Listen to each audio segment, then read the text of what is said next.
ಈ ದೇಶದಲ್ಲಿ ನಡೀತಕ್ಕಂತಹ ಪ್ರಜಾಪ್ರಭುತ್ವದ ಮೇಲಿನ ದಾಳಿಯನ್ನ ಮತ್ತು ಪ್ರಜಾಪ್ರಭುತ್ವವನ್ನು ಕಾಯಂಗೊಳಿಸಲಿಕ್ಕೆ ಸಂವಿಧಾನದ ಆಶಯಗಳನ್ನು ಉಳಿಸಲಿಕ್ಕೆ ಅದರ ನಿರ್ದೇಶನದ ಮೇರೆಗೆ ನಾವೇನಪ್ಪಾ ಅಂತಂದ್ರೆ ಚುನಾವಣೆ ನಡೆಸಬೇಕು. ಅದೇ ಮಾರ್ಗದಲ್ಲಿ ನಾವೆಲ್ಲರೂ ಕೂಡ ನಡಿಬೇಕು ಅಂತಕ್ಕಂಥ ಒಂದು ಇಚ್ಛಾಶಕ್ತಿಯನ್ನು ಇಟ್ಟುಕೊಂಡು ಅದೇ ರೀತಿ ಚುನಾವಣೆಯಲ್ಲಿ ಯಾವ ರೀತಿ ಈ ವ್ಯವಸ್ಥೆಯಲ್ಲಿ ಇರಬೇಕು ಅಂತಕ್ಕಂಥದ್ದನ್ನು ಇಟ್ಕೊಂಡು ನಾವು ಒಂದು ಜನಪರವಾಗಿರ್ತಕ್ಕಂತಹ ಪ್ರಗತಿಪರವಾಗಿರ್ತಕ್ಕಂತಹ ಒಂದು ತಂಡ ಏನಪ್ಪಾ ಅಂತಂದ್ರೆ ರಾಜ್ಯಾದ್ಯಂತ ಕೆಲಸವನ್ನು ಮಾಡ್ತಾ ಇದೆ. ಪ್ರಜಾಪ್ರಭುತ್ವದ ಮೇಲಿನ ದಾಳಿಯನ್ನ ವಿರೋಧಿಸಿ, ದಾಳಿಯನ್ನ ಖಂಡಿಸಿ ಮತ್ತು ಹಲವಾರು ಪ್ರಗತಿಪರ ಚಳುವಳಿಯಲ್ಲಿ ಭಾಗವಹಿಸಿರ್ತಕ್ಕಂಥ ಎಲ್ಲರೂ ಒಟ್ಟುಗೂಡಿ ನಾವೇನಪ್ಪಾ ಅಂತಂದ್ರೆ ದೇಶವನ್ನು ಉಳಿಸುವ ಸಂಕಲ್ಪ ಯಾತ್ರೆ ಅಂತಕ್ಕಂಥ ಒಂದು ಯಾತ್ರೆಯನ್ನ ಕರ್ನಾಟಕ ರಾಜ್ಯದಲ್ಲಿ ಏಪ್ರಿಲ್ 1ನೇ ತಾರೀಕಿನಿಂದ 8ನೇ ತಾರೀಕಿನವರೆಗೂ 3 ವಿಭಾಗಗಳಾಗಿ ಸಂಚರಿಸ್ತಾ ಇದೆ. ಅದು 7ನೇ ತಾರೀಕಿಗೆ ವಿಜಯಪುರ ಜಿಲ್ಲೆಗೆ ಬರ್ತಾ ಇರೋದ್ರಿಂದ ಅದನ್ನ ನಾವು ಸ್ವಾಗತ ಮಾಡ್ತೇವೆ. ಮತ್ತು ಅದನ್ನ ಆ ದಿನ ಸಿದ್ದೇಶ್ವರ ದೇವಸ್ಥಾನದಿಂದ ಗಾಂಧಿ ಮಾರ್ಗ, ಗಾಂಧಿ ವೃತ್ತ ಮತ್ತು ಬಸವೇಶ್ವರ ವೃತ್ತದ ಮಾರ್ಗವಾಗಿ ಅಂಬೇಡ್ಕರ್ ಸರ್ಕಲ್ ದಲ್ಲಿ ಸೇರ್ಕೊಂಡು ಒಂದು ಬಹಿರಂಗ ಸಭೆ ಆಗ್ತದೆ. ಸಭೆಯನ್ನು ಉದ್ದೇಶಿಸಿ ನಾಡಿನ ಖ್ಯಾತ ಬರಹಗಾರರು, ಬುದ್ಧಿಜೀವಿಗಳು, ಪ್ರಗತಿಪರರು ಎಲ್ಲರೂ ಕೂಡಿಕೊಂಡು ಮಾತಾಡ್ತಾರೆ. ಮತ್ತು ಜಿಲ್ಲೆಯ ಎಲ್ಲ ನಾಗರಿಕರ ಪರವಾಗಿ ಕೂಡ ಇಲ್ಲಿಯ ವಿಜಯಪುರ ಜಿಲ್ಲೆಯ ಪ್ರಗತಿಪರ ಬುದ್ಧಿಜೀವಿಗಳು ಮತ್ತು ಸಮಸ್ತ ನಾಗರಿಕರು ಕೂಡ ಪಾಲ್ಗೊಳ್ತಾ ಇರೋದ್ರಿಂದ ಒಂದು ರ್ಯಾಲಿ ಆಗ್ತದೆ. ಆ ರ್ಯಾಲಿಗೆ ನಾವೇನಪ್ಪಾ ಅಂತ ಇಲ್ಲಿಂದ ನಾವು ಅದನ್ನ ಬದಾಮಿವರೆಗೂ ಬೀಳ್ಕೊಡ್ತಕ್ಕಂಥ ಕೆಲಸವನ್ನ ವಿಜಯಪುರ ಜಿಲ್ಲೆಯ ನಾಗರಿಕರು ಮಾಡ್ಬೇಕಾಗ್ತದೆ. ಇದು ದೇಶ ಉಳಿಸಿ ಸಂಕಲ್ಪ ಯಾತ್ರೆ ಆಗಿರೋದ್ರಿಂದ ದೇಶದಲ್ಲಿ ಇರ್ತಕ್ಕಂತಹ ಎಲ್ಲ ಸಮಸ್ತ ನಾಗರಿಕರಿಗೂ ಕೂಡ ಇದು ಏನಪ್ಪಾ ಅಂತಂದ್ರೆ ಸಂಬಂಧಿಸಿದಾಗಿರೋದ್ರಿಂದ ನಾವು ಈ ರ್ಯಾಲಿಯನ್ನ ಯಶಸ್ವಿಗೊಳಿಸಬೇಕು ಅಂತೇಳಿ ಎಲ್ಲ ನಾಗರಿಕರಲ್ಲಿ ವಿನಂತಿಯನ್ನು ಮಾಡ್ಕೋತೇವೆ.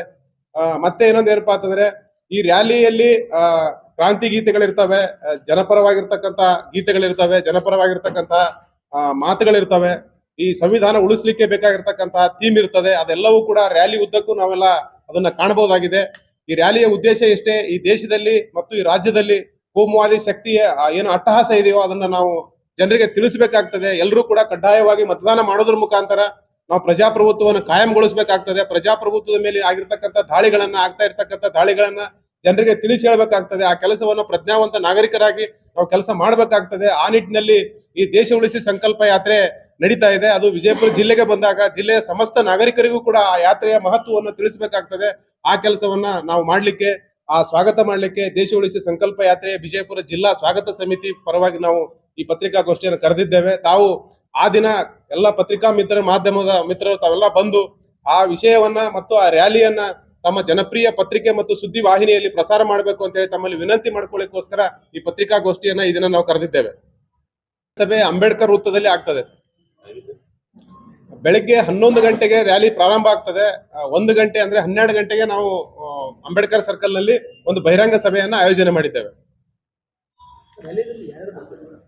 ರ್ಯಾಲಿಯಲ್ಲಿ ಬಡಗಲಪುರ ನಾಗೇಂದ್ರ ಅವರು ಬರ್ತಾರೆ, ರೈತ ಸಂಘದ ನಮ್ಮ ವೀರ ಸಂಗಯ್ಯನವರು ಇರ್ತಾರೆ, ಮತ್ತು ಜನಪರ ಹೋರಾಟಗಾರರಾಗಿರ್ತಕ್ಕಂಥ ಕುಮಾರ್ ಸಮತಳ ಅವರು ಇರ್ತಾರೆ. ಅದೇ ರೀತಿ ಕ್ರಾಂತಿಕಾರಿ ಹಾಡುಗಾರರಾಗಿರ್ತಕ್ಕಂಥ ಹಲವಾರು ಕ್ರಾಂತಿ ಕವಿಗಳಿರ್ತಾರೆ. ಒಂದು 30 ಜನರ ತಂಡ ಇಡೀ ರಾಜ್ಯಾದ್ಯಂತ ಈ ಒಂದು ಬಸ್ ಮೂಲಕ ಬರ್ತಾರೆ. ಅವ್ರನ್ನ ನಾವು ಸ್ವಾಗತ ಮಾಡಿ ಆ ವೇದಿಕೆ ಮೇಲೆ ಇರ್ತಾರೆ. ಮತ್ತು ವಿಜಯಪುರ ಜಿಲ್ಲೆಯಿಂದ ನಾವು ಇಲ್ಲಿ ಪ್ರಗತಿಪರರು ಬಹಳ ಪ್ರಗತಿಯಲ್ಲಿ ತೊಡಗಿಸ್ಕೊಂಡಿರ್ತಕ್ಕಂಥ ನಮ್ಮ ಬಿಂಸಿ ಕಲಾದಿಗೆ ಅವರು ಇರ್ತಾರೆ, ಮತ್ತೆ ರಿಯಾಜ್ ಫಾರೂಕಿ ಅವರು ಕೂಡ ಇರ್ತಾರೆ. ಮತ್ತೆ ಎಲ್ಲ ಜನ ಏನ್ ಪ್ರಗತಿಪರ ವಿಚಾರಧಾರೆ ಹೊಂದಿರತಕ್ಕಂಥ ಎಲ್ಲರನ್ನು ಕೂಡ ಇನ್ವೈಟ್ ಮಾಡಿದ್ದೇವೆ.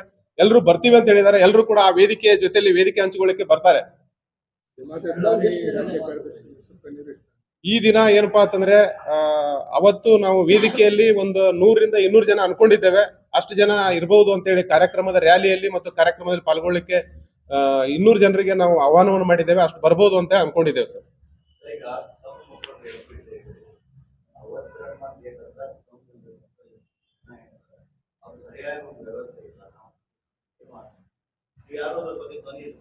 ಧ್ವನಿ ಎತ್ತೀವಿ ಸರ್, ಅವ್ರದ್ದು ಅದರೊಳಗೆ ಕೈವಾಡಿದೆ. ಆ ಜಾಗ ಬಿಟ್ಟು ಅವರು ಹೋಗಿ ನಂತರ ಬೇರೆ ಜಾಗನಲ್ಲಿ ಅವ್ರಿಗೆ ನಾವು ಸ್ಥಳಾಂತರ ಮಾಡ್ತೀವಿ ಅನ್ಕೇಸಿ ಬೋರ್ಡ್ನವ್ರು ಹೇಳ್ತಾರೆ. ಬಟ್ ಅವರು ರಾಜಕೀಯ ಗಿಮಿಕ್ ನಮಗೆ ಕಾಣಿಸ್ತಾ ಇದೆ. 2-3 ಸಲ ಹೋಗಿ ಭೇಟಿಯಾಗಿ ಸ್ಲಮ್ ಬೋರ್ಡ್ ಆಫೀಸರ್ಗೆ ಅಲ್ಲಿ ಹೋಗಿ ನಾವು ಅಲ್ಲಿ ಎಲ್ಲ ಸರ್ವೆ ಮಾಡಿಸಿ ಇದು ಮಾಡಿದಾಗ ಅದು ಸರ್ಕಾರಿ ಮಾಲೀಕತ್ವ ಜಾಗನಲ್ಲಿ ಇರುವ ಭೂಮಿ, ಅಲ್ಲಿ ನಮಗೆ ಡಿಕ್ಲೇರ್ ಮಾಡಕ್ಕೆ ಬರೋಂಗಿಲ್ಲ. ಬೇರೆ ಕಡೆ ನಾವು ಸ್ಥಳಾಂತರ ಮಾಡ್ತೀವಿ ಅಂದ್ರೆ ಅವರು ರೆಡಿ ಇಲ್ಲ ಸರ್.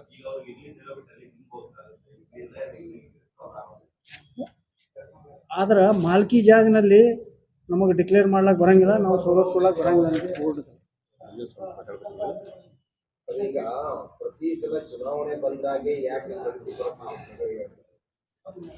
ಸರ್ ಪ್ರತಿ ಯಾವ ಸಮಸ್ಯೆಗಳನ್ನ ತಗೊಂಡಿದ್ರಿ? ಚುನಾವಣೆ ಸರ್, ಒಂದ್ ಸೆಕೆಂಡ್. ಪತ್ರಿಕಾಗೋಷ್ಠಿಗಳನ್ನ ಕರಿತೀವಿ, ಯಾವಾಗ ಮಾಡ್ತೀರಿ? ಸರ್, ಪ್ರಗತಿಪರ ಸಂಘಟನೆಗಳು ವಿಜಯಪುರ ಜಿಲ್ಲೆಯಲ್ಲಿ ನಿರಂತರವಾಗಿ ಜನಪರವಾಗಿರ್ತಕ್ಕಂಥ ಧ್ವನಿ ಎತ್ಕೋತಾ ಬಂದಿದ್ದಾವೆ. ಹಲವಾರು ನೀವು ಕೂಡ ಪತ್ರಿಕೆಗಳಲ್ಲಿ ದಾಖಲೆ ಮಾಡಿದ್ದೀರಿ. ನಾವು ನಿಮ್ ಮುಂದೆ ಬಂದು ಅದನ್ನ ಪ್ರಸ್ತಾವನೆ ಕೂಡ ಮಾಡಿದ್ದೇವೆ. ಅದು ಒಂದಲ್ಲ ಎರಡಲ್ಲ, ವಿಜಯಪುರ ಜಿಲ್ಲೆಯಲ್ಲಿ ನಡೀತಕ್ಕಂಥ ದೌರ್ಜನ್ಯಗಳಿಗೆ ಮೊದಲು ಧ್ವನಿ ಆಗ್ತಕ್ಕಂಥದ್ದು ಪ್ರಗತಿಪರ ಸಂಘಟನೆಯವರು. ಮತ್ತೆ ವಿಜಯಪುರ ಜಿಲ್ಲೆ ಯಾವುದೇ ರಾಜಕೀಯ ವಿಪ್ಲವಗಳಾದಾಗ ಅದನ್ನ ಖಂಡಿಸ್ತಕ್ಕಂಥದ್ದು ಪ್ರಗತಿಪರ ಸಂಘಟನೆಯವರು. ಇಲ್ಲಿ ಹೇಟ್ ಸ್ಪೀಚ್ ಮಾಡಿದಾಗ ಕೂಡ ಅದನ್ನು ನಾವು ಖಂಡಿಸಿ ಹೇಳಿಕೆಗಳನ್ನು ಕೊಡೋದಾಗಿರ್ಬೋದು, ಅದನ್ನು ಪ್ರತಿಭಟಿಸಿರ್ತಕ್ಕಂಥದ್ದು ಪ್ರಗತಿಪರ ಸಂಘಟನೆಯವರು. ಆಮೇಲೆ ಐತಿಹಾಸಿಕ ಸ್ಮಾರಕಗಳಿಗೆ ಸಂಬಂಧಪಟ್ಟಂಗೆ ಧಕ್ಕೆ ಆದಾಗ ಕೂಡ ನಾವು ಹೇಳಿಕೆಯನ್ನು ಕೊಟ್ಟು ಅದನ್ನ ಸರಿಪಡಿಸಬೇಕು ಅಂತ ಹೇಳಿರ್ತಕ್ಕಂಥದ್ದು ಪ್ರಗತಿಪರ ಸಂಘಟನೆಯವರು. ಶೈಕ್ಷಣಿಕ ವಿಷಯದಲ್ಲಿ ಕೂಡ ಸಮಸ್ಯೆಗಳಾದಾಗ ನಾವು ಬಜೆಟ್ ನಲ್ಲಿ ಕೂಡ ನಮ್ಮ ವಿಜಯಪುರ ಜಿಲ್ಲೆಗೆ ವಿಶೇಷ ಸ್ಥಾನಮಾನ ಕೊಡಬೇಕು ಅಂತ ಹೇಳಿಕೆ ಕೊಟ್ಟಿರ್ತಕ್ಕಂಥದ್ದು ಪ್ರಗತಿಪರ ಹೋರಾಟಗಳೇ. ವಿಜಯಪುರ ಜಿಲ್ಲೆಗೆ ಏನಾದ್ರೂ ಬಂದಿದ್ರೆ ಅದು ಪ್ರಗತಿಪರ ಹೋರಾಟಗಾರರಿಂದ ಬಂದಿದೆ ಹೊರತು ಹೋರಾಟಗಾರರು ಇಲ್ಲದೆ ಯಾವುದೂ ಕೂಡ ವಿಜಯಪುರ ಜಿಲ್ಲೆಗೆ ಅನಾಯಾಸವಾಗಿ ಬಂದಿರತಕ್ಕಂಥ ಉದಾಹರಣೆಗಳೇ ಇಲ್ಲ. ಈಗ ಬಸವನಗೌಡ ಪಾಟೀಲ್ ಯತ್ನಾಳ್ ಅವರು ಕಳೆದ ಬಾರಿ ವಿಧಾನಸಭಾ ಮತಕ್ಷೇತ್ರದ ಸಂದರ್ಭದಲ್ಲಿ ಕೂಡ ಮುಸ್ಲಿಮರ ಮತಗಳು ಬೇಡ ಅಂತ ಹೇಳಿದ್ರು. ಈಗ ಜಿಗಜಿಣಿಯವರು ಕೂಡ ಒಂದು ಸಮುದಾಯದ ಮತಗಳನ್ನು ಬೇಡ ಅನ್ನೋ ದೃಷ್ಟಿಕೋನದಲ್ಲಿ ಮಾತಾಡಿದ್ದಾರೆ ಅಂತ ಆರೋಪಗಳು ನಡೀತಾರೆ.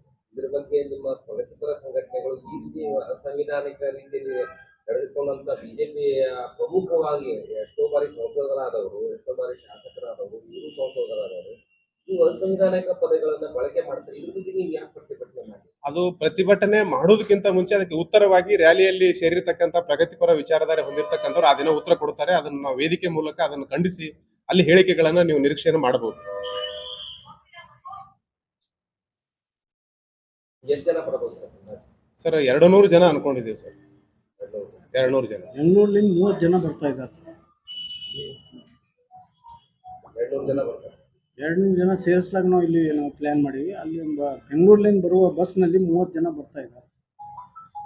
ಮುಂದಿನ ನಿಲುವು ಏನು? ಇಲ್ಲಿಂದ ಮುಂದಿನ ನಿಲುವಪ್ಪ ಅಂತಂದ್ರೆ ನಮ್ಮದು ಪ್ರಜಾಪ್ರಭುತ್ವದಲ್ಲಿ ಆಗ್ತಕ್ಕಂಥ ದಾಳಿಗಳನ್ನ ಖಂಡಿಸ್ತೇವೆ ಮತ್ತು ಪ್ರಜಾಪ್ರಭುತ್ವವನ್ನು ಕಾಯಂಗೊಳಿಸಲಿಕ್ಕೆ ಬೇಕಾಗಿರ್ತಕ್ಕಂಥ ಜನಪರ ಮನಸ್ಸುಗಳನ್ನು ಕಟ್ಟುತ್ತೇವೆ ಮತ್ತು ವಿಜಯಪುರ ಜಿಲ್ಲೆಯಲ್ಲಿ ಆಗಿರ್ಬೋದು, ರಾಜ್ಯದಲ್ಲಿ ಆಗಿರ್ಬೋದು, ರಾಷ್ಟ್ರದಲ್ಲಿ ನಡೀತಕ್ಕಂತಹ ಕೋಮು ದ್ವೇಷಗಳನ್ನ ನಾವು ನಿಲ್ಲಿಸಬೇಕು ಅಂತಕ್ಕಂಥ ಒಂದು ಧ್ವನಿಯಾಗಿ ಈ ಸಂಕಲ್ಪ ಯಾತ್ರೆಯನ್ನು ಮಾಡ್ತಾ ಇದ್ದೇವೆ. ನಮ್ಮದು ಯಾವುದೇ ಪಕ್ಷಕ್ಕೆ ಸಪೋರ್ಟ್ ಇಲ್ಲ. ಕೋಮುವಾದಿಗಳನ್ನ ಸೋಲಿಸಲಿಕ್ಕೆ ಮತ್ತು ಕೋಮುವಾದಿಗಳನ್ನ ಹಿಮ್ಮೆಟ್ಟಿಸಲಿಕ್ಕೆ ಮತ್ತು ಮತದಾನವನ್ನ ಹೆಚ್ಚುಗೊಳಿಸಲಿಕ್ಕೆ ಮತ್ತು ಕಡ್ಡಾಯವಾಗಿ ಎಲ್ಲರೂ ಕೂಡ ಮತದಾನ ಮಾಡೋದ್ರ ಮುಖಾಂತರ ಪ್ರಜಾತಂತ್ರದ ಈ ವ್ಯವಸ್ಥೆಯಲ್ಲಿ ಪಾಲ್ಗೊಳ್ಳಿ ಅಂತಕ್ಕಂಥ ಒಂದು ಸಂದೇಶವನ್ನು ಸಾರಲಿಕ್ಕೆ ಸಂಕಲ್ಪ ಯಾತ್ರೆ ಇದೆ. ಇಲ್ಲ, ನಾನು ಚುನಾವಣೆ ಅಭ್ಯರ್ಥಿ ಆಗಿದ್ದೆ ಹೋದ ಬಾರಿ, ಈ ಬಾರಿ ಇಲ್ಲ.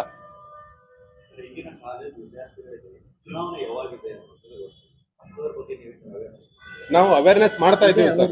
ನಾವು ಈಗಾಗಲೇ ಚುನಾವಣೆಗೆ ದಿನಾಂಕಗಳನ್ನ ಘೋಷಣೆ ಆದ ನಂತರ ನಾವು ಕೂಡ ಸೋಷಿಯಲ್ ಮೀಡಿಯಾಗಳಲ್ಲಿ ಆಗಿರ್ಬೋದು, ಕಾರ್ನರ್ ಸ್ಟ್ರೀಟ್ಗಳಲ್ಲಿ ಆಗಿರ್ಬೋದು, ಕಾಲೇಜ್ಗಳಲ್ಲಿ ಆಗಿರ್ಬೋದು ಈಗಾಗಲೇ ಅವೇರ್ನೆಸ್ ಮಾಡ್ತಾ ಇದ್ದೇವೆ.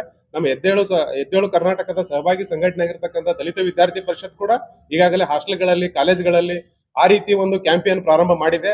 ಅದೇ ರೀತಿ ನಮ್ಮ ಎದ್ದೇಳು ಕರ್ನಾಟಕದ ಸಹಭಾಗಿ ಸಂಘಟನೆ ಆಗಿರ್ತಕ್ಕಂಥ ಸ್ಲಮ್ ಅಭಿವೃದ್ಧಿ ಸಂಸ್ಥೆ ಆಗಿರ್ಬೋದು ಕೂಡ ಅವರು ಸ್ಲಮ್ಗಳಲ್ಲಿ ಕೂಡ ಆ ರೀತಿ ಒಂದು ಕ್ಯಾಂಪೇನ್ ಮಾಡ್ತಾ ಇದ್ದಾರೆ. ಮತ್ತೆ ಜಮಾತೆ ಇಸ್ಲಾಂ ಸಂಘಟನೆ ಕೂಡ ಇದರ ಭಾಗ ಆಗಿರೋದ್ರಿಂದ ಅವರು ಕೂಡ ತಮ್ಮ ಇತಿಮಿತಿಗಳಲ್ಲಿ ಅವರು ಕೂಡ ಒಂದು ಪ್ರಚಾರ ಮಾಡ್ತಾ ಇದ್ದಾರೆ. ನಾವು ಈಗಾಗಲೇ ಏನಪ್ಪಾ ಮತದಾರರ ನೋಂದಣಿ ಪ್ರಕ್ರಿಯೆಯಲ್ಲಿ ಸುಮಾರು ವಿಜಯಪುರ ಜಿಲ್ಲೆಯಲ್ಲಿ ಹಲವಾರು ಕ್ಯಾಂಪ್ಗಳನ್ನು ಮಾಡಿದ್ದೇವೆ. ಆ ಪ್ರಕ್ರಿಯೆ ಇರ್ತದೆ ಮತ್ತು ಆ ದಿನ ರ್ಯಾಲಿ ಬಂದಾಗಲೂ ಕೂಡ ನಾವು ಕ್ಯಾಂಪ್ನಲ್ಲಿ ಪತ್ರಿಕಾ ನೋಂದಣಿಗಳನ್ನು ಮಾಡ್ತಾ ಇರ್ತೇವೆ. ನಾವು ಹೋದ್ಸಲ ಈಗ MLA ಎಲೆಕ್ಷನ್ ಅಲ್ಲಿ ಸುಮಾರು 25,000 ವೋಟಿಂಗ್ ಫೇಕ್ ವೋಟಿಂಗ್ ಅಂತ ಇದು ಮಾಡ್ತಾ ಇರ್ತೀವಿ.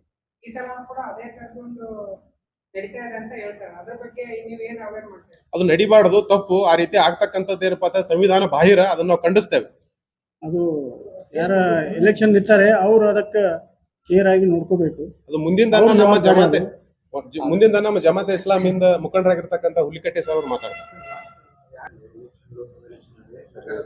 ಸಾಕಷ್ಟು ವೋಟ್ಗಳನ್ನು ಡಿಲೀಟ್ ಮಾಡಿದ್ರು. ಅದು ಆರೋಪ ಈಗ ಅದ್ರ ಬಗ್ಗೆ ಈಗ ಅದು ವೋಟ್ ಇದು ಮಾಡಿದ್ದಾರೆ, DC ಅವರಿಗೆ ಭೇಟಿಯಾಗಿ ಅದು ಪ್ರಯತ್ನ ಮಾಡ್ಲಾತೀವಿ ಸರ್. ಅದು 25,000 ವೋಟ್ ಇದು ಆಗ್ಯಾವ ಅನ್ಕೇಸಿ ನಾವು ಹೋಗಿ ಅವರಿಗೆ ಮನವಿನೂ ಕೊಟ್ಟಿವಿ. ಮಾಡ್ತೀನಿ ಅನ್ಕೇಸಿ ಅವ್ರು ಭರವಸೆನೂ ಕೊಟ್ಟಾರೆ. ವೋಟರ್ ಲಿಸ್ಟ್ ತಯಾರು ಮಾಡೋದು ಸರ್ಕಾರದ ಕರ್ತವ್ಯ. ಅದು ಜಿಲ್ಲಾಧಿಕಾರಿಗಳು ಅವರು ಚುನಾವಣಾಧಿಕಾರಿಗಳೇ ಆಗಿರೋದ್ರಿಂದ ಇದೆಲ್ಲ ಪ್ರಕ್ರಿಯೆಗಳನ್ನು ಅವರು ಪರಿಶೀಲಿಸಿ ಇಂಥ ನ್ಯೂನತೆಗಳು ಬರದಂತೆ ಅವರು ನೋಡ್ಕೊಳ್ಬೇಕಾಗ್ತದೆ. ಅದರ ಬಗ್ಗೆ ನಾವು ಜಿಲ್ಲಾಧಿಕಾರಿಗಳಿಗೆ ಮತ್ತು ತಾಲೂಕು ಮಟ್ಟದಲ್ಲಿ ಎಲ್ಲ ತಾಲೂಕಿನ ಚುನಾವಣಾ ಅಧಿಕಾರಿಗಳು, ತಹಸೀಲ್ದಾರರಿಗೆ ಸಹಿತ ನಾವು ಮನವಿ ಪತ್ರಗಳನ್ನು ಸಲ್ಲಿಸಿದ್ದೇವೆ. ಅದರ ಬಗ್ಗೆ ವಿವರವಾದ ಮಾಹಿತಿಯನ್ನು ಪಡೆದು ನಾವು ವೋಟರ್ ಲಿಸ್ಟ್ ಅನ್ನ ವಾಚ್ ಮಾಡ್ತಾ ಇದ್ದೇವೆ. ಡಿಲೀಟ್ ಒಂದೆಲೆ ಮಾಡ್ತಾ ಇದ್ರೆ ಯಾಕೆ ಡಿಲೀಟ್ ಮಾಡಲಾಗಿದೆ ಅನ್ನೋದನ್ನ ನಾವು ಪರಿಶೀಲಿಸಿ ಜನರಲ್ಲಿ ಇದ್ರ ಬಗ್ಗೆ ಮಾಹಿತಿ ಕೊಡ್ತಾ ಇದ್ದೇವೆ. ಇದರ ಸಂಬಂಧ ಸರ್ ಇದರ ಸಂಬಂಧ ನಾವು ಬೆಂಗಳೂರು ಕರ್ನಾಟಕ ಮತ್ತು ಇಲ್ಲಿ ನಮ್ಮ ಜೊತೆ ಇದ್ದ MMC ಆಯಿತು ಇವರ ಮುಖಾಂತರ ಓಣಿಯಲ್ಲಿ ಸ್ಟ್ರೀಟ್ನಲ್ಲಿ ಎನ್ರೋಲ್ಮೆಂಟ್ ಕ್ಯಾಂಪ್ ಅನ್ನು ಮಾಡಲಾಗಿದೆ. ಅದರಲ್ಲಿ ಯಾರ್ದು ವೋಟರ್ಸ್ ಡಿಲೀಟ್ ಆಗಿದೆ ಅದನ್ನು ಪರಿಶೀಲಿಸಿ ಮತ್ತೊಮ್ಮೆ ಅದನ್ನು ಸೇರಿಸಬೇಕು. ಕರೆಕ್ಷನ್ ಯಾರ್ದಾಗಿದೆ ಅದನ್ನು ಮಾಡಬೇಕು. ಮತ್ತು ಹೊಸದಾಗಿ 18 ವರ್ಷ ಆದ ನಂತರ ಏನು ಸೇರಿಸಬೇಕಾಗಿದೆ ಅದೆಲ್ಲ ಪ್ರಕ್ರಿಯೆ ನಡೆದಿದೆ. ಅದು ಎಲ್ಲ ಓಣಿಯಲ್ಲಿ ಇಲ್ಲ ಸ್ಟ್ರೀಟ್ನಲ್ಲಿ ನಾವು ಮಾಡ್ತಾ ಇದ್ದೇವೆ. ಅದು ಎನ್ರೋಲ್ಮೆಂಟ್ ಎಲ್ಲ ಕಡೆ ಆಗಿದೆ. ಇನ್ನು 9ನೇ ತಾರೀಕು ತನಕ ಅದು ಟೈಮ್ ಇದೆ. ಅದಕ್ಕೋಸ್ಕರ ನಾವು ಇನ್ನೂ ಅದು ಪ್ರಕ್ರಿಯೆ ಮುಂದುವರಿತಾ ಇದ್ದೀವಿ. ಇದು ನಮ್ದು ಪ್ರಯತ್ನ ಇದೆ. ಇದಕ್ಕೆ ಸರಿಯಾದ ತನಕ ಅದು ಸರ್ಕಾರ ಅದಕ್ಕೆ ನಮ್ಮದು ಕೂಡ ಸಹಕಾರ ಬೇಕಾಗ್ತದೆ. ಸಹಕಾರ ಇಲ್ಲ ಆ ರೀತಿ ಮುಸ್ಲಿಂ ಯುವಕರು ಬಗ್ಗೆ ಎಷ್ಟಿದ್ದಾರೆ? ಇಲ್ಲ ಇದಕ್ಕೆ ಸದ್ಯ ಬಿಜಾಪುರ ಜಿಲ್ಲೆಯಲ್ಲಿ ನಾವು ಎಲ್ಲ ವಿಧಾನಸಭಾ ಕ್ಷೇತ್ರ ಮಟ್ಟದಲ್ಲಿ ಎಲ್ಲಾ ರೀತಿಯಿಂದ ನಾವು ಒಂದೊಂದು ಟೀಮ್ ಸಹ ಮಾಡಿದ್ದೀವಿ. ಅದರಲ್ಲಿ ಎಲ್ಲಾ ಕಮ್ಯುನಿಟಿಯವರು ಇದ್ದಾರೆ. ಮುಸ್ಲಿಂ ಯುವಕರು ಸಹ ಅದರಲ್ಲಿ ಇದ್ದಾರೆ. ಸ್ವಲ್ಪ ಹೆಚ್ಚು ಕಡಿಮೆ ಇರಬಹುದು. ಬಟ್ ಅವರು ನಮ್ಮ ಎಲ್ಲ ಮುಸ್ಲಿಂ ಸಮುದಾಯದವರು ಅದರಲ್ಲಿ ಯುವಕರಿದ್ದಾರೆ. ಬರೀ ಮಾಧ್ಯಮದಲ್ಲಿ ಮೀಡಿಯಾದಲ್ಲಿ ಅಷ್ಟೇ ಕಾರ್ಯಕರ್ತರಲ್ಲ, ಬೂತ್ ಲೆವೆಲ್ ನಲ್ಲಿ ಕೆಲಸ ಮಾಡೋರು ಯುವಕರೇ ಇದ್ದಾರೆ. ಅವರೆಲ್ಲ ಪಿಕ್ಚರ್ ನಲ್ಲಿ ಬರೋದಿಲ್ಲ, ಫೀಲ್ಡ್ ನಲ್ಲಿ ಕೆಲಸ ಮಾಡ್ತಾ ಇದ್ದಾರೆ. ಬಹಳಷ್ಟು ಜನ ಸಪೋರ್ಟ್ ಮಾಡ್ತಾ ಇದ್ದಾರೆ ಎಲ್ಲಾ ಕಮ್ಯುನಿಟಿಯಿಂದ, ಬರೀ ಮುಸ್ಲಿಂ ಅಷ್ಟೇ ಅಲ್ಲ. ಪ್ರತಿಯೊಂದು ಬೂತ್ ಲೆವೆಲ್ ನಲ್ಲಿ ಸಹಿತ ಈಗ ನೋಂದಣಿ ಪ್ರಕ್ರಿಯೆಯಿಂದ ಹಿಡಿದುಕೊಂಡು ಮಾಡ್ತಾ ಇರೋ ಕೆಲಸ ಪ್ರಚಾರ ತಗೊಳ್ಳೋದ್ರಿಂದ ತಪ್ಪೇನಿದೆ? ಪ್ರಚಾರ ತನ್ನಿಂತಾನೇ ಆಗ್ತದೆ. ಕೆಲಸ ಮಾಡ್ತಾ ಇದ್ರೆ ನಾವು ಪ್ರಚಾರ ಪಡೆಯುವ ಸಲುವಾಗಿ ನಾವು ಇದು ಮಾಡೋದಿಲ್ಲ.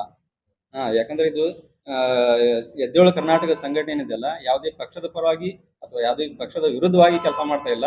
ದೇಶವನ್ನ ಅಳಿಗಾಲದಿಂದ ರಕ್ಷಿಸಿಕೊಳ್ಳುವ ಸಲುವಾಗಿ ಈ ಸಂಘಟನೆ ಎದ್ದಿದೆ.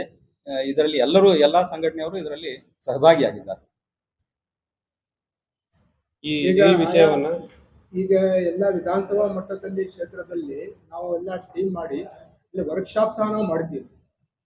ವರ್ಕ್ಶಾಪ್ ಮುಖಾಂತರನು ಅವರಿಗೆ ಬೂತ್ ನಲ್ಲಿ ಯಾತ್ರಾ ಕೆಲಸ ಮಾಡಬೇಕು, ಯಾತ್ರಾ ಜನರನ್ನು ಜಾಗೃತಪಡಿಸಬೇಕು, ಯಾತ್ರಾ ಅವರನ್ನು ಅವೇರ್ನೆಸ್ ಕೊಡಬೇಕು. ಈ ಥರನೂ ವರ್ಕ್ಶಾಪ್ ಸಹ ಎದ್ದೇಳು ಕರ್ನಾಟಕ ಮುಖಾಂತರ ಆಗಿದೆ. ಎಲ್ಲ ಕಮಿಟಿಯಲ್ಲಿ ಇದರಲ್ಲಿ ಸೇರಿದ್ದಾರೆ. ತಾವು ನಮ್ಮ ರ್ಯಾಲಿಗೆ ತಮ್ಮೆಲ್ಲ ಸಹಕಾರ ಬೇಕಾಗ್ತದೆ. ಆ ದಿನ ಬಂದು ತಾವು ಈ ತಮ್ಮ ಜನಪ್ರಿಯ ಸುದ್ದಿ ವಾಹಿನಿಯಲ್ಲಿ ಈ ಜನಪರವಾಗಿರತಕ್ಕಂಥ ವಿಚಾರವನ್ನು ಇಟ್ಕೊಂಡು ನಡೀತಕ್ಕಂಥ ಸಂಕಲ್ಪ ಯಾತ್ರೆಯ ಸುದ್ದಿಯನ್ನು ಮಾಡಬೇಕು ಅಂತ ಹೇಳಿ ತಮ್ಮಲ್ಲಿ ವಿನಯಪೂರ್ವಕವಾಗಿ ಕೇಳ್ಕೊತಾ ಇದ್ದಾರೆ.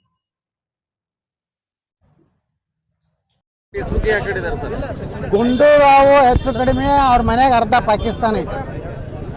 ಗುಂಡೂರಾವ್ ಮನೆಗೆ ಪಾಕಿಸ್ತಾನ ಐತಿ. ಈಗ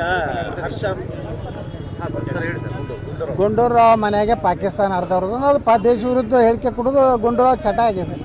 ಈಗ ಹರ್ಷಗೌಡ ಪಾಟೀಲ್ ನಾ ಒಂದೇ ಮಾತು ಹೇಳ್ತೀನಿ, ನೀವು BJP ಒಳಗೆ ಅದೀರಿ, BJPದಿಂದ MLA ಆಗಿರಿ, BJPದಿಂದ ಮಂತ್ರಿ ಆಗಿರಿ.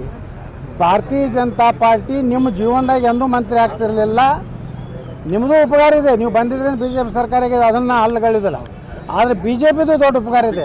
ಸಹಕಾರಿ ಮಂತ್ರಿಗಳು ಮಾಡಿದೀವಿ, ಅಲ್ಲಿದಿಂದ ಮೈಸೂರು ಉಸ್ತುವಾರಿ ಸಚಿವರು ಮಾಡಿದೀವಿ.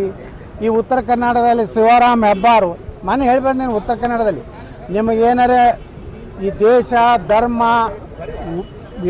ದೇಶದಲ್ಲಿ ಇರಬೇಕಾದ್ರೆ ನೀವು ಮೋದಿಯವ್ರದ್ದು ನೀವು ಎಲೆಕ್ಷನ್ ಮಾಡಬೇಕು. ಬಿಜೆಪಿ ಒಳಗಡೆ ಬರುವಾಗ ಜಾಮೂನು ಎಲ್ಲ ಸಿಹಿ ಪದಾರ್ಥಗಳು ಕೊಡುತ್ತೆ, ಆಮೇಲೆ ವಿಷ ಹಾಕಿಬಿಡ್ತಾರೆ. ಯಾರು ವಿಷ ಹಾಕಿಲ್ರಿ? ವಿಷ ಹಾಕಿದ್ರೆ ಸತ್ತು ಹೋಗ್ತಿದ್ರಲ್ಲ ಅವ್ರು. ಜೀವಂತ ಹೆಂಗಿರ್ತಾರೆ? ವಿಷ ಹಾಕಿದವ್ರು ಸತ್ತು ಹೋಗ್ತಾರೇನು? ಅದಕ್ಕೆ ದಯವಿಟ್ಟು ಸೋಮಶೇಖರ್ಗೂ ವಿನಂತಿ ಮಾಡ್ಕೋತೀನಿ, ನೀವು BJP ಋಣದಾಗದಿರಿ. ನಿಮಗೆ ಒಳ್ಳೆಯಾಗಿತ್ತಂದ್ರೆ ರಾಜೀನಾಮೆ ಕೊಟ್ಟು ನೀವು ಬೇಕಾದಂಗೆ ನೀವು ಮಾಡಿರಿ. BJP ಒಳಗಿದ್ದು ಮಾಡಿದ್ರೆ ಅದು ಜನನ ಒಪ್ಪೋದಿಲ್ಲ, ನೈತಿಕತೆನೂ ಅಲ್ಲ. ನೋಡ್ರಿ ಎಲ್ಲ ನೋಡಿಬಿಟ್ಟಿವಿ. ಇಲ್ಲಿ ಒಬ್ಬ ಅಭ್ಯರ್ಥಿ ಅದಾನೆ BJPದು, ಬಾಗೇವಾಡಿಗೆ ಯಾಕೆ ಹೋಗಲಿಲ್ಲ ಮನೆ ಪ್ರಚಾರಕ್ಕೆ? ನಾನು ನಾನು ಸರಿಯಾಗಿ ಪ್ರಚಾರ ಮಾಡಲಿ ಅಂತ ಹೇಳ್ತಿದ್ದ. ಅವ ಹೋಗಿ ಬಾಗೇವಾಡಿಯಾಗ BJPಗೆ ಓಟ್ ಹಾಕಿ ಬೆಳ್ಳುಬಿಗೆ ಓಟ್ ಹಾಕಂತ ಹೇಳ್ದ. ಈ ಒಂದು ಕುಟುಂಬದಾಗ ಒಂದೇ ಮನೆಯಾಗ ಒಂದೇ ಉದ್ಯೋಗ ಮಾಡ್ಕೊಂಡು ಜೀವನ ಮಾಡೋರು, ಒಬ್ಬ ಕಾಂಗ್ರೆಸ್ನಾಗ ಇರೋದು, ಒಬ್ಬ ಎಲ್ಲ BJP ಲಾಭ ಹೊಡ್ಯ. ಇಂಥವ್ರಿಂದ ಏನು ಪಾರ್ಟಿಗೆ ಲಾಭ ಆಗೋದಿಲ್ಲ. ನಾಲ್ಕು ನೋಡ್ರಿ, ಈಗ ಇಡೀ ದೇಶದಲ್ಲೇ ಒಂದು ವಾತಾವರಣ ಇದೆ. ಎಲ್ಲಿ ಮೋದಿಯವರು ಅನಿವಾರ್ಯ ಇದ್ದಾರೆ. ಮೋದಿಯವರನ್ನು ನಾವು ಆಯ್ಕೆ ಅಲ್ಲ, ಮೋದಿಯವರನ್ನ ಆಯ್ಕೆ ಮಾಡದಿದ್ರೆ ನಾವು ಉಳಿದಿಲ್ಲ ಅನ್ನೋಂಥ ಭಾವನೆ ದೇಶದ ಜನರಿಗೆ ಬಂದಿದೆ. ಹೀಗಾಗಿ 400 ಪಾರ್ ಆಗ್ತದೋ ಎಲ್ಲಿ 500ಕ್ಕೆ ಹೋಗಿ ಆಗ್ತದೆ ಗೊತ್ತಿಲ್ಲ. ಆ ರೀತಿ ವಾತಾವರಣ ದೇಶದಲ್ಲಿ.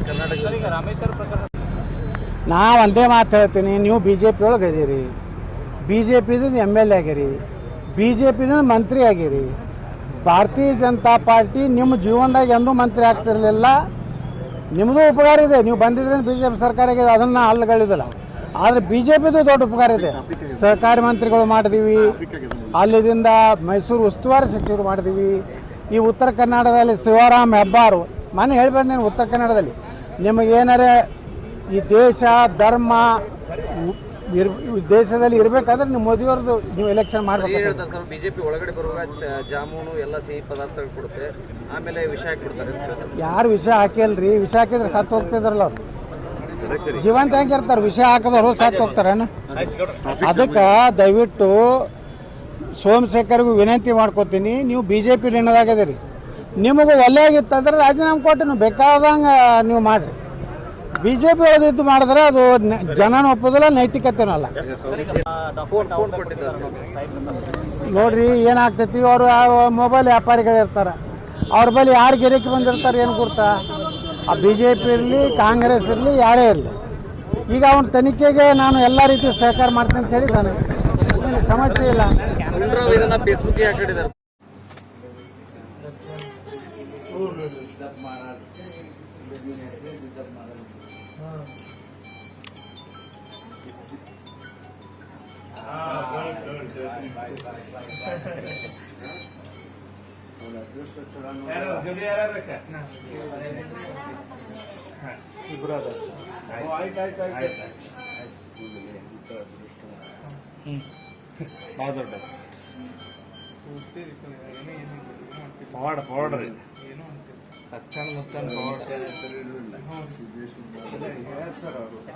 ಇದನ್ನ ನಾಳೆ ಜಾತ್ರೆ ದಿವಸ ಮೊದಲು ನಾನು ಪ್ರಯಾಣ ಮಾಡ್ತೀನಿ.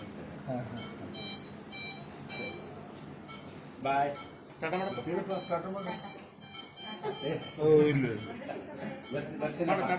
ಬರ್ತೀನಪ್ಪ. ಬಾಯ್. ಸಿದ್ದಪ್ಪ ಮಹಾರಾಜ್, ನಿನ್ನ ಹೆಸರೇ ಸಿದ್ದಪ್ಪ ಮಹಾರಾಜ್.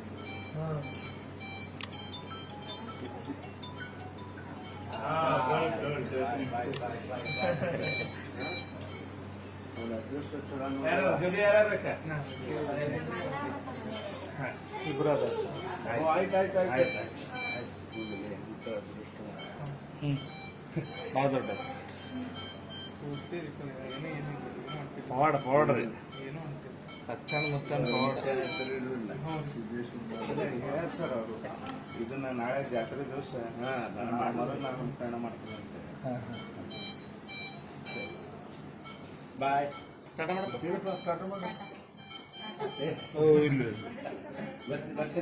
ಬಾಯ್. ಬರ್ತೀನಪ್ಪ. ಬಾಯ್. ಸಿದ್ದಪ್ಪ ಮಹಾರಾಜ್, ನಿನ್ನ ಹೆಸರೇ ಸಿದ್ದಪ್ಪ ಮಹಾರಾಜ್.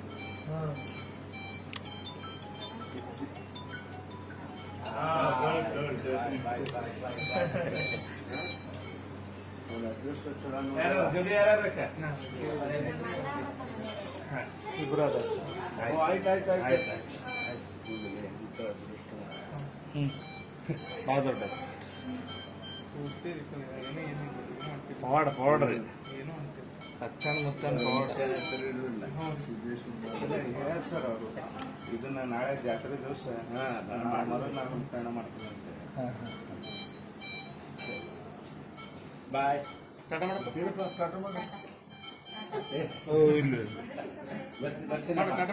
ಬರ್ತೀನಪ್ಪ. ಬಾಯ್. ಸಿದ್ದಪ್ಪ ಮಹಾರಾಜ್, ನಿನ್ನ ಹೆಸರೇ ಸಿದ್ದಪ್ಪ ಮಹಾರಾಜ್.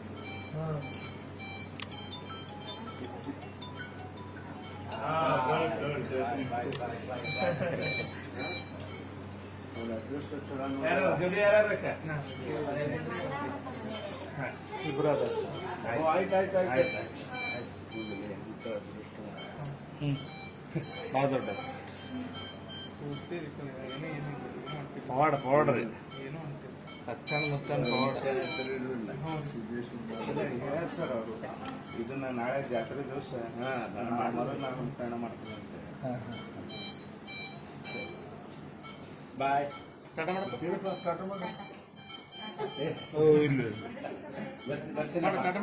ಬರ್ತೀನಪ್ಪ